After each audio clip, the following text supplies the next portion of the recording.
Hello and welcome to the first live stream of the Once Upon a Book Club, where we're going to be discussing, hopefully, if some people show up, we're going to be discussing the book A Good Girl's Guide to Murder by Holly Jackson. We'll just give it a few minutes to see if anyone is going to show up. Run, don't walk. Party and fake start. Turn my phone off, that might help.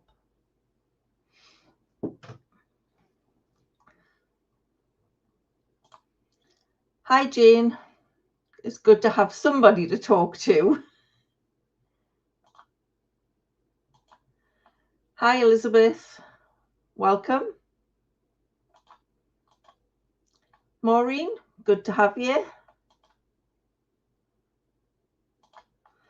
Hi Kim, nice to see you in here. Hi Paula from Chattanooga, Tennessee. Wow. What time is it there, Paula?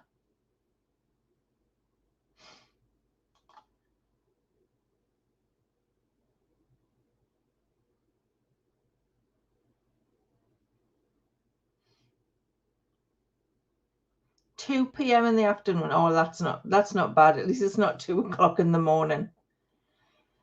So this video is actually sponsored by Serious Lights, who approached me recently and sent me one of their really good lights. So I'm just going to play a little short video that talks about that. It's only about 3 minutes long, and then I'll come back and we'll get started. I was very happy to receive this high definition table light from Serious Lights because I was really finding it difficult to read on a night time. Through the day was fine, but night time my eyes were feeling a little bit strange when I was trying to read. This table light features the daylight wavelength technology, which actually replicates the daylight spectrum as close as technically possible. So it's really good for eye strain. So good for when you get older and you're struggling to read when it's getting darker. The on-off button is just on the back, and there you can see the beam onto the table. You can actually make the beam smaller and you can make it wider. So you've got some more space if you need a bigger surface area to see, which we actually found really useful when we were playing a board game on Family Games Night recently. We found that very useful. And it would also be good if you were doing crafts as well. As well as the changing the beam of the light, you can also make it go dimmer. So if you didn't want as much daylight, and you can make it a lot brighter if you need a lot more daylight. I chose the black version. It also comes in white, and as this is the cordless version, it is the heavyweight base. Now it also comes with the charger and cable, and you plug this charger into the back of the light just there. It takes 2 hours to fully charge, and then you get 7 hours of light after that before it runs out. I do like the kind of bendy neck on this, so you can, put it really low to where you want it, or you can bend it back up, and it is really sturdy. We actually found this really useful recently as well when we were doing a jigsaw, because when we use the light that is above the table, you do get a bit of a shine on the jigsaw, which makes it difficult to see the pieces. But this doesn't have a glare, so this Serious Light really worked well for that. Like I said, you can also get this in white, and you can get the bendy neck bit in black, nickel or brass. I got it in the nickel. Serious Lights have offered a discount code to anybody who wants to go across and buy one of these lights. It also comes in a floor light if you don't want the table version. I wanted the table version so I could move it around into different places, which I thought would be really useful. And the discount code is Karen24, which I will put in the description box below, along with the link, and that will get you £100 off one of the high definition lights, and you will also get free UK delivery. So back in the room, I can see a few more people have joined. Hi, Gigi. Hi, Claire. Hi, Joe.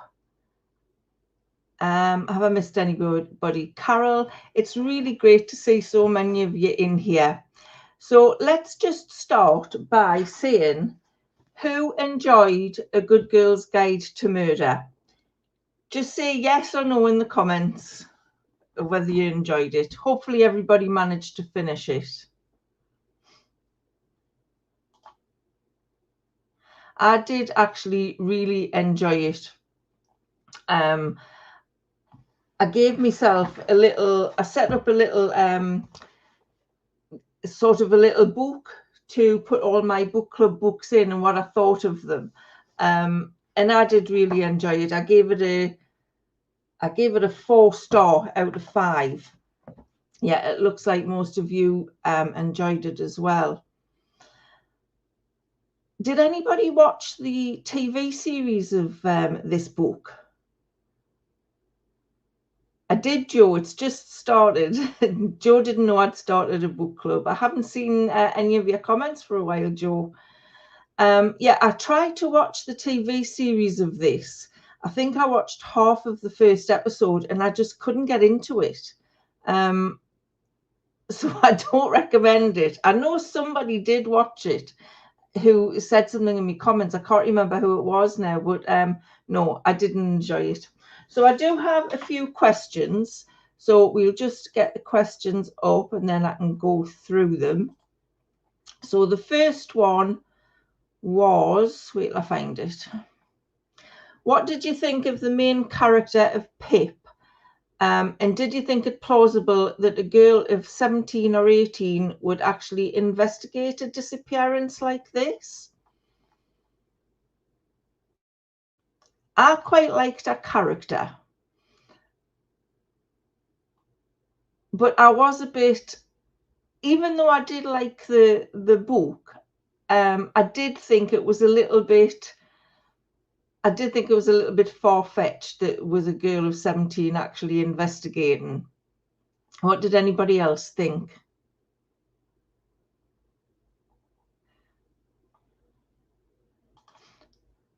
Maureen, you think she would investigate?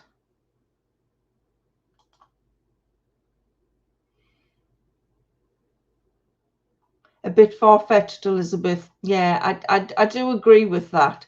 But then I suppose a lot of books that are like this are going to be a little bit far-fetched. Did anybody not like the character of Pip?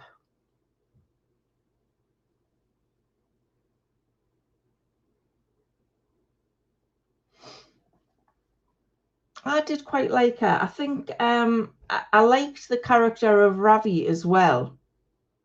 I thought they worked quite well together. Jay says she believes so. The young are so inquisitive these days. Paul, I liked her character. I think maybe college age would have been better. I know there is 2 other books following A Good Girl's Guide to Murder. They're standalone books, so you don't have to have read the first one, but I think they all have Pip in it, and I think she started a crime podcast, so that could be quite interesting. Elizabeth did like her. Jane liked them both. Gigi, I know girls like Pip, but you didn't like the character. You know girls like Pip, that's interesting. I don't think I was like Pip, who was school mad. Paula's going to read the other 2. Yes, Paula, I think I am as well. Gigi, you didn't like the character. What was it you didn't like about her? And Claire didn't think it realistic for a girl of that age. See, Drew. It reminded me a little bit of a more adult version of Enid Blyton's famous 5 or Secret 7.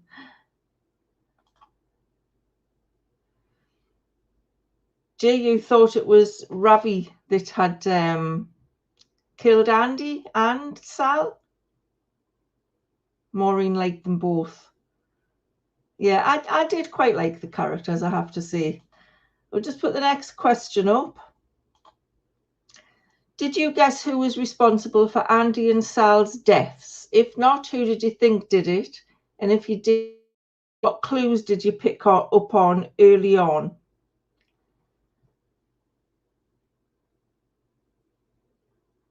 You thought that was Elizabeth Enid Blyton. Claire says, Pip was certainly hard-headed at times, almost cruel. Yes, I think I would agree. Hi, Elizabeth. Better late than never. So I'll just go back to that second question. Did you guess who was responsible? I think I picked up on something I think was fairly early on in the book, where apparently Andy had said that she hated Elliot, and I did think then, oh, I wonder if it's him. But then there were so many red herrings. Jane says she got Elliot early on, but not Becca. No, I didn't get Becca right until the end, really. Jay says Elliot did spring to mind early on. Elizabeth Collins didn't guess. Gigi says, definitely school mad. My daughters were both high-flying school types. So were their friends. My niece just actually started in Cambridge. Probs wouldn't have had time to do all that investigating. Nice to hear they were high-flying school types. Carol says, for a while I thought Andy might still be alive and had something to do with Sal's death. Yes, I agree with that, Carol. I did think for quite a while that Andy was still alive. Yeah, it wasn't until pretty near the end that you realised she wasn't. Let's go back to the questions. Joe says, where can I message you privately? I'm not sure Joe is the answer to that. I did guess it might be Mr. Ward. Was that Elliot, Claire? Was Mr. Ward Elliot? It's been about a week and a half since I finished the book, and I'm starting to forget the names already. It was fast-paced. Yes, it was, Jay. I wondered about Elliot, but wasn't sure till near the end. I was hoping that Andy was still alive. Yeah, I have to say I did think that she would be still alive. I'll just go on to the third question, which was, what did you think of the two final reveals? So the two final reveals would be the one that Elliot had, well, he hadn't actually killed her, had he? But it looked like he had, and then he killed Sal. And the fact that Becca had disposed of the body. What did you think of those? Did you think they were a bit far-fetched? I thought the one where Becca had disposed of Andy in the, I can't remember, septic tank was a little bit far-fetched.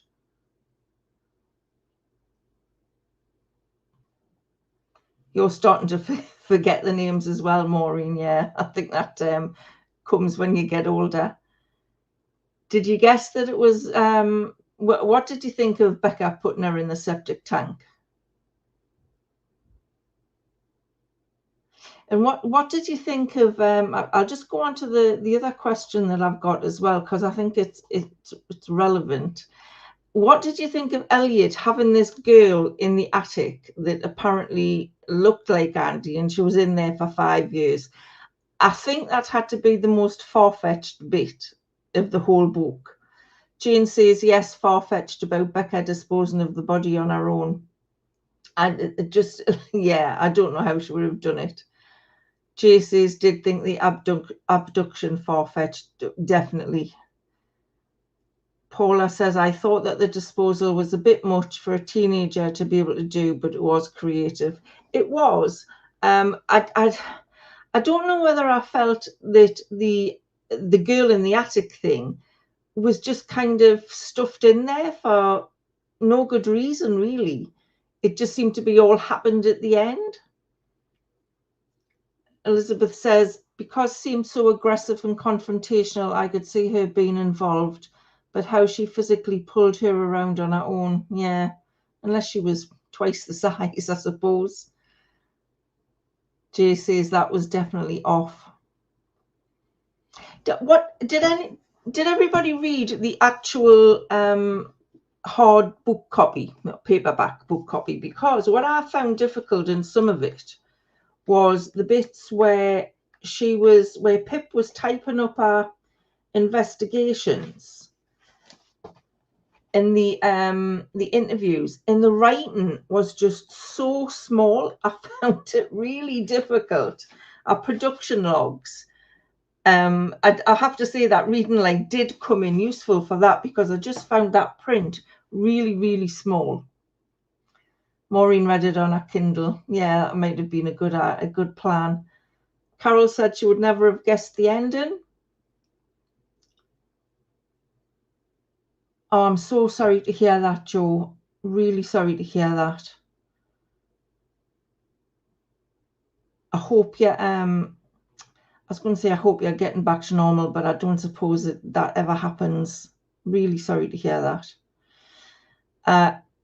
Claire says, septic tank, a common disposal in crime novels. Yeah, I suppose it is. I wouldn't have a clue where to find a septic tank, to be honest. Would you? Elizabeth says, can I just say the different fonts drove me mad? Yeah, it did me as well. I didn't think there was any need for it, really. Jane says she found the small writing difficult. Jay listened to it on audio, really enjoyed it. It was like a play. Maybe I should have done that, actually. I've got Audible. Yeah, I think it depends on the person reading it. Definitely Elizabeth. Elizabeth Collins, I thought that was a strange way of writing. In doing the production notes and things. I quite liked the switching between those in the interviews, but I just didn't like the way the text kept changing. Carol had the hardcover from the library. Do you know, I haven't been to my library for ages and I keep meaning to go.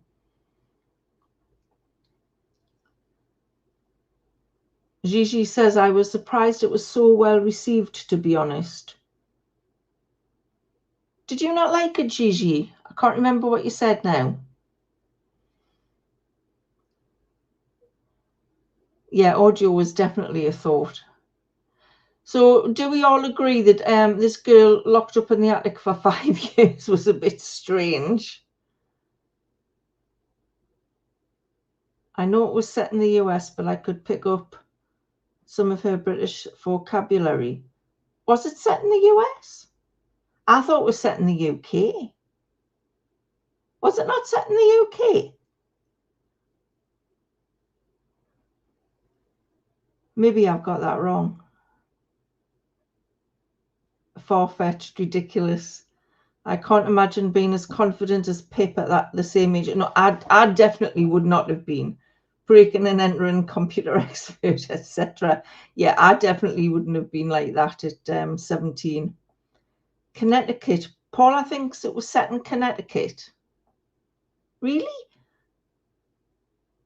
I thought it was set in the UK. Jane says the UK.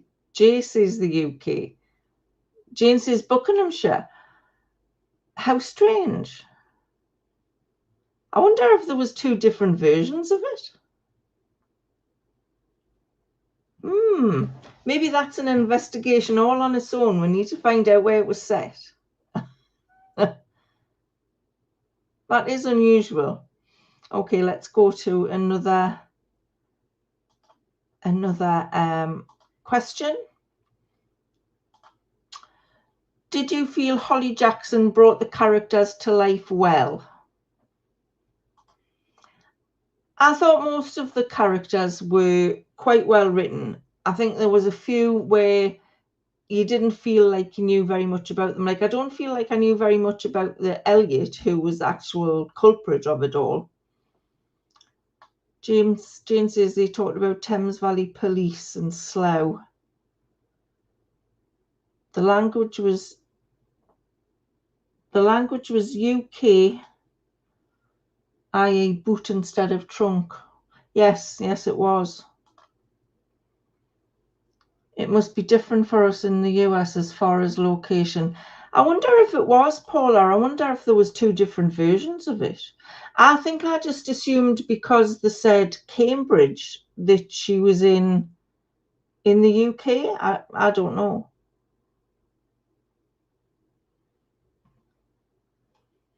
If you can't afford to buy books, download the library online. I've tried to do that, Elizabeth, and I can't get onto it. For some reason, I need a pin, and I keep requesting a pin and they never send me it, so I'm not sure what's happening there.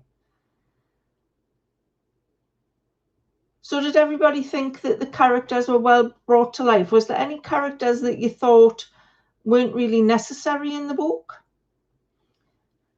Gigi says, one of the things I didn't like about the TV series was the woman who played Pip was an American with a bad English accent. Right. I didn't even notice that. I got halfway through and I thought, I don't know what this is about, so I wasn't really expecting to enjoy the book. Go into your local library, they're really helpful.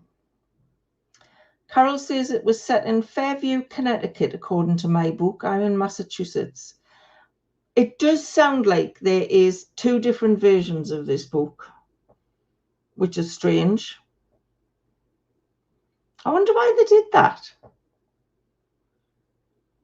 Has anybody read any other of Holly Jackson's books? I don't really know of any apart from the Good Girl's Guide to Murder series. Yeah, Claire, I agree. I think there must have been two versions of it. How strange. So we'll put another one. Did you feel any parts of the story were unnecessary? I definitely think the girl in the attic was unnecessary. UK printing and USA printing. It's not even something I even looked at to see the printing, but then I suppose it makes sense, really. Mine was published in Ireland, London, Ireland. I probably wouldn't have. I probably wouldn't have picked on the island had I not been to the UK often. Am I reading that right? The Girl in the Attic could be a spin-off. It could, and yes, I agree with that. It really could. I would have liked to know more about her. 5 years in a loft. But wasn't she eating loads of snacks and rubbish? That makes more sense, Paula. Slang. I probably wouldn't have picked up on the slang had I not been to the UK often. Yeah, that could definitely be a spin-off, The Girl in the Attic.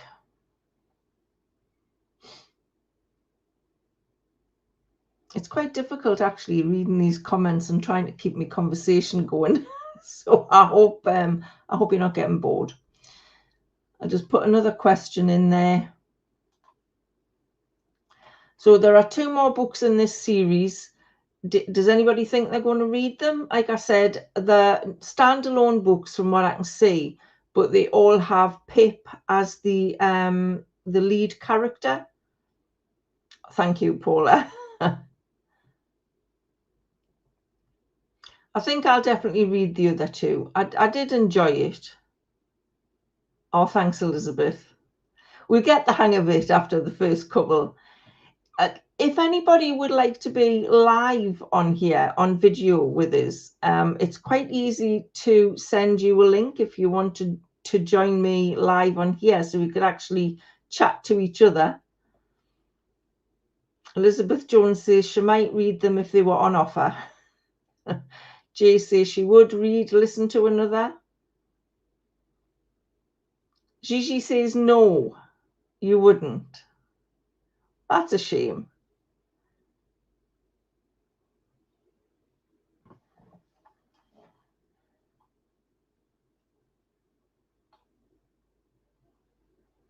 Yeah, I'm happy to have anybody live on the chat next time. Anybody who wants to be on, just make sure you've got a good internet connection and a camera, and we can chat to each other on camera.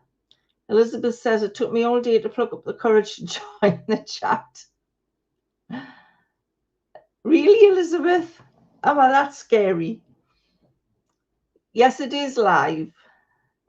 You should check out Peter James. Joe, I've listened to a couple of Peter James's audio books and I have quite enjoyed them. Jay says, I'm up for that, Karen. I did one with you on Caroline Mrs. M a few years back. Were you on that as well, Jay? I really enjoyed that. I think Caroline gave it up after a while. Jane says she would read another in the series. Gigi says, okay, I'll try and be live. It's okay once you get the hang of it. I mean, most of the time when I'm doing videos, they're not live and I'm just basically talking to myself. So it is nice to actually have people in the chat that are chatting back to us. But yeah, anybody who wants to be live, just either, I think my email address is in the description boxes on all my videos. So you can email us if you'd like to be live and we'll get that organized. I think I can have up to 10 people on here live. So that would be interesting. It would be like a little Zoom call, wouldn't it? Elizabeth said she won't have my shower. I won't have my shower and PJs on next time. Well, why not? Elizabeth says, have any of you read the Richard Osman books? Such good fun and clever. I love the Richard Osman Murder Club. Really love them. Jay says, I was really upset about the dog drowning. Yes, Jay, I quite agree with that. I thought that was an unnecessary part of the book, really. I didn't understand why it was in there. I felt really sorry for the dog, and I couldn't get over that. Claire says she's read all of Peter James's books, love them. I think, if I'm right, it's Peter James did a couple of ghosty kind of ones, something about a haunted hill where there was ghosts and things. I really did enjoy those ones. The dog drowning was so sad, says Jane. Yeah, it definitely was. Yes to Richard Osman, says Claire. Yeah, I think everybody agrees about the dog. I'm not quite sure where she was going with that.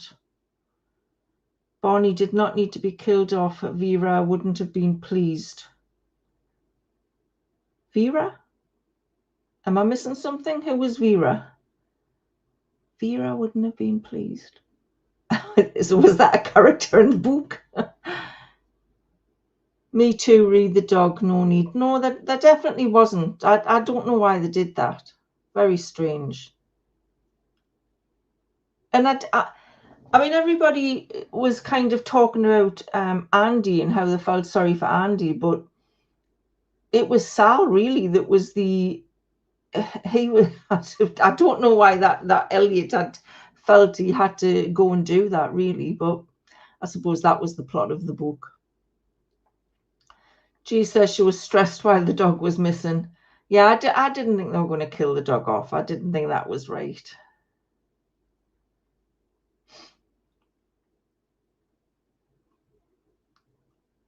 A TV detective, Vera. I felt this book was trying to be a bit Vera-ish. Now, I've never watched Vera. Isn't that the one that's actually set in the Northeast? I think it's set just not far from where I live. And I've never actually watched it. No, the dog definitely didn't need to die. I need to watch Vera, don't I? I need to watch it. Somebody said, I'll just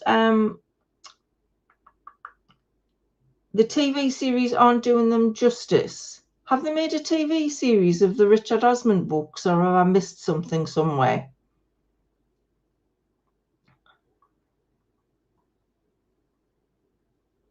Yes, I think I might give Vera a watch, Elizabeth.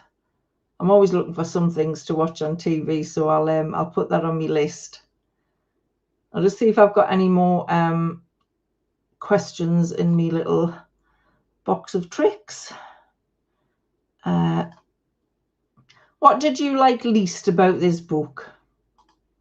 I definitely think for me it was the dog. Didn't like it at all.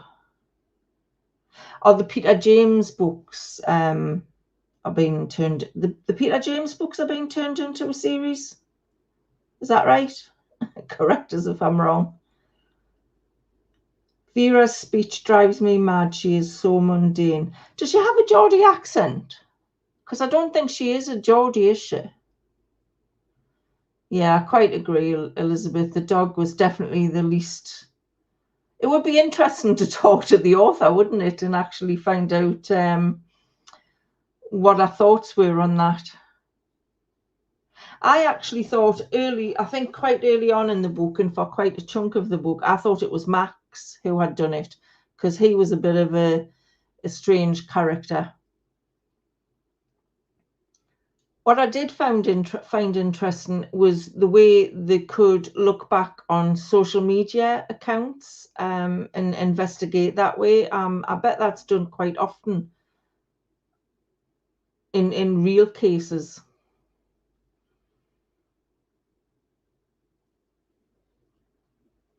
Definitely Barney drowning, so upsetting.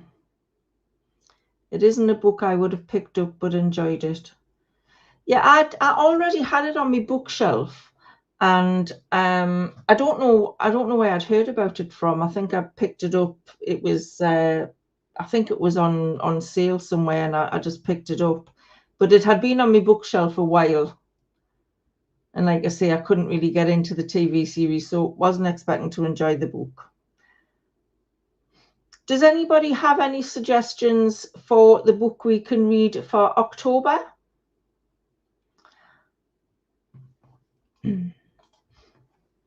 Paula says, I'm interested in seeing how Pip grows as a character through this series. Yeah, I think that'll be interesting, Paula. Claire says, never like a pet dying. Bothers me more than a human death in novels. It does me too, Claire. And if I'm watching a TV program and I can see that an animal is going to get killed or going to die, I don't like it. I have to hide behind my hands.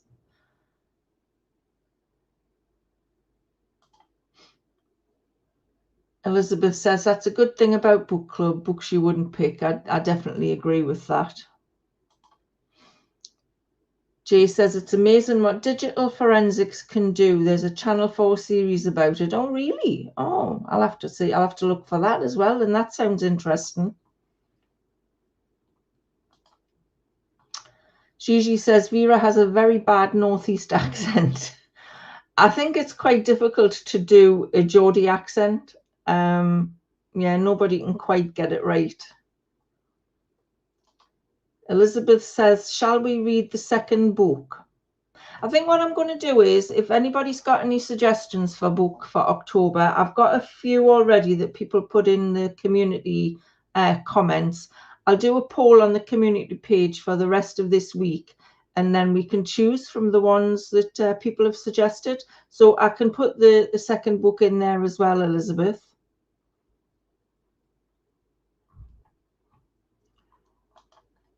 What other book genres do any of you like? It would be nice to try different ones.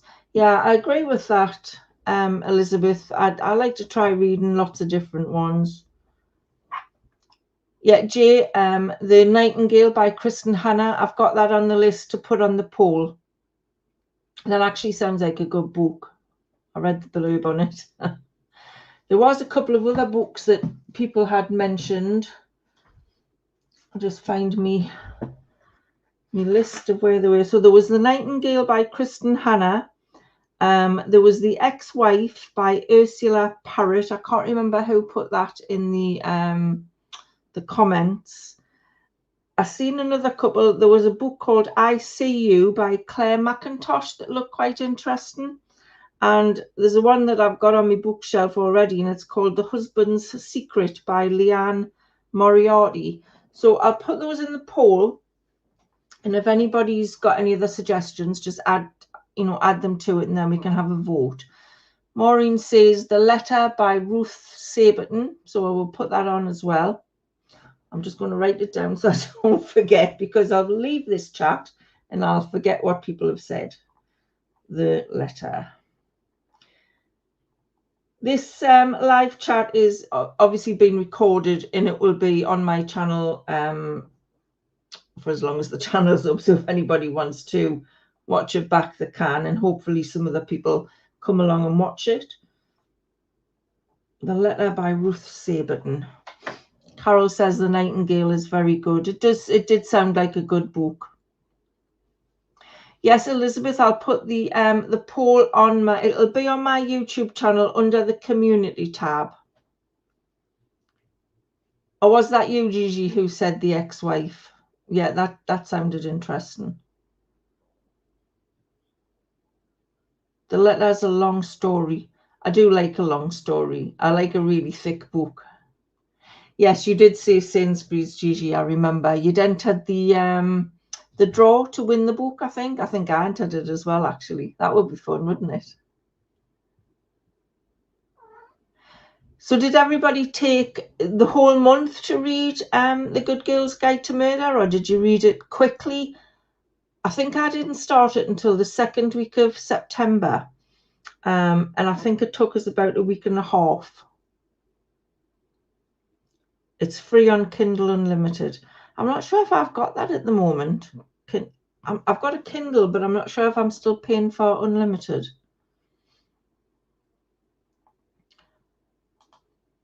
Paula says, I will try to read whatever is picked. This is such a nice idea that you had doing this book club. Thanks, Paula. I just wanted something that kept my mind occupied, and as I was trying to read more, it seemed like a good idea. Elizabeth says, took her about a week. Yeah. Jane read it last week because she had a week off work. Oh, that was nice, Jane. Did you do anything fun? Or did you just read books? Paula says she got hooked on it and read it quickly. Jane couldn't put it down. Elizabeth says about 2 weeks, happy to try any of the suggested books. Jay took her a week to listen. Gigi says she read it the first day I put it up. In one day. If I was on holiday, I would probably read a book in a day, maybe two. But when I'm at home, I just get sidetracked with other things. And I find with audiobooks, if I try to listen to an audiobook when I'm in bed, it sends us to sleep. So if I'm listening to an audiobook, I have to be doing something like going for a walk or washing the dishes or something like that. Otherwise, I do tend to nod off. I've got a book on me Audible that I started about 4 or 5 months ago now, and it's Tom Jones's autobiography, and we're still only halfway through it because I think we were going somewhere at the time when we were driving for a couple of hours. We haven't been anywhere since, so we haven't revisited it because I know I'll just fall asleep. I read it quickly as I had another book to read for my in-person book club. I've never been to an in-person book club, Claire. That sounds like it would be fun. Jane says she went to Wales for a family party as my daughter got married. Oh, congratulations, Jane. Whereabouts in Wales? I really like Wales. Maureen says she read a lot, just a proper bookworm. I used to read a lot more than I do now. Linda says she's almost finished and really enjoying it. I hope I haven't spoiled any of the plot twists for you, Linda. Elizabeth says audiobooks, best way to get you to sleep. I definitely agree with that. I think I used to go to, I went I used to start again. I used to get the bus quite a lot. So I used to listen to audiobooks on the bus, and that was a lot easier. Jay says, I'm in a local book group, been going 18 years. Wow. I like to read one and listen to one a month. I would like to read more than I am doing at the moment. Yeah, Barry. How fun. Have you been to Barry Island? I suppose everybody says that to you. Maureen says she's retired and lives with her son. 89. Wow. There's hope for all yet, Maureen. It's good to have you on here. You see, they say older people aren't good with technology and, oh, I don't know how to do these things. But you see, Maureen, you're proof that you can do it. Gigi thinks Audible takes longer than reading yourself. Yeah, kind of. I think what I don't like about Audible is, apart from the falling asleep, if you miss a bit, if you want to reread something, it's easy to flick back in the book. It's not so easy on an audio book. Claire says, my book club is fun but very intense. No light-hearted books. I like a light-hearted book. Paula says, reading is keeping me off TikTok. Oh, TikTok. I have to limit myself. I can go down a rabbit hole on that. Yes, I love Gavin and Stacey as well, Elizabeth. Elizabeth says, I listened to Kill a Mockingbird and loved it. The lovely drawl of the area it was set in brought it to life. Where was that set, Elizabeth? That wasn't Wales, was it? Jay says you speed up Audible. I tried that once. I couldn't get away with it. Maureen loves technology. Good for you, Maureen. So do I. Does anybody watch Lauren and the Books on YouTube? I think she speeds up her audiobooks as well, she said. Paula says, I was in an in-person book club for a while, but did find it more serious and some of the books were a bit too much. I needed a break. I don't mind reading a serious kind of book now and again, like a big, thick kind of, what would you call it, literature. But it's more fun to read just a bit of fun fiction, really, isn't it? Jane says she follows Lauren in the book. I haven't watched any of her videos for quite a while, but I did used to quite like watching her. She reads quite an eclectic mix of books, doesn't she? Yes, this book club definitely isn't serious. So does anybody have any more thoughts on A Good Girl's Guide to Murder? Does anybody else do what I've done and have set up a little a little book to write all of their thoughts on what they're reading? I just love stickers, so I thought that was a good way to use up my stickers, and that is my notebook that I created myself. So I thought I would put it to good use. I think if I don't write it down, I would forget by the time I do the book club video. So it was good to get it off me chest and write it down.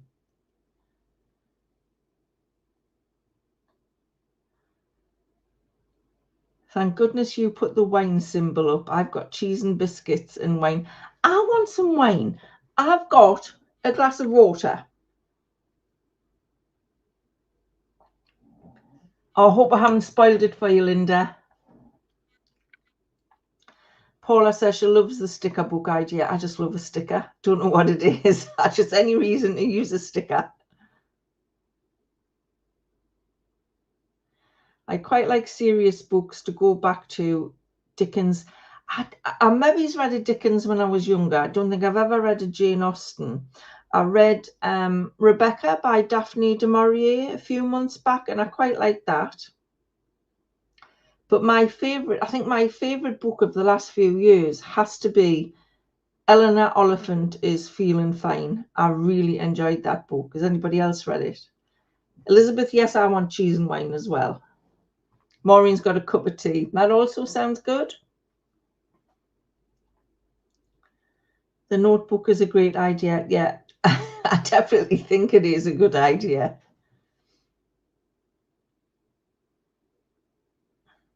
Oh, pleased you haven't heard anything, Linda. Thanks for joining me. Karen, you need to keep us all under control. So the water is a good idea. Yeah, possibly even when I've got you on here live, it could be even more difficult.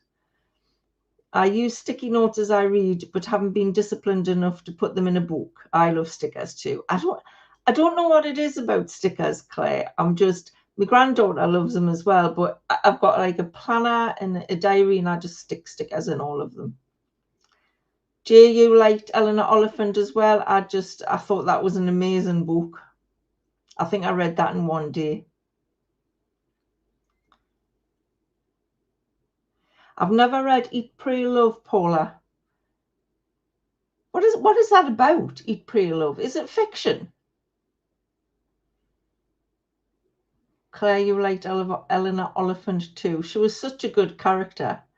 I had heard that Reese Witherspoon had bought the rights to that book, so possibly she might turn that into a film, which would be quite interesting, as long as they get the cast right on it.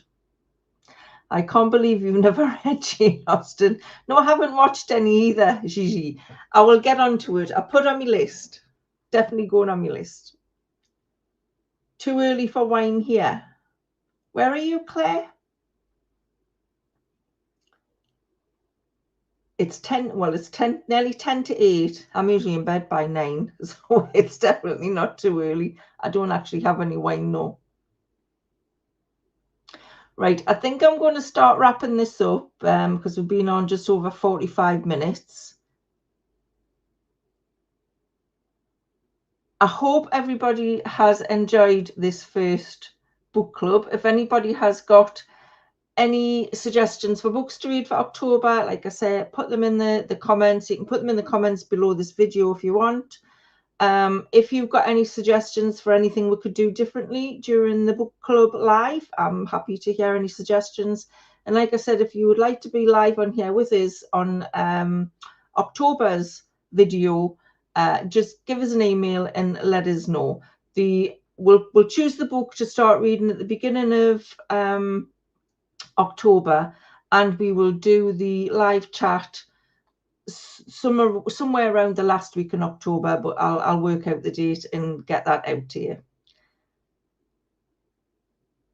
And thanks so much, everybody, for coming along and joining. It's been really nice to have you all in here.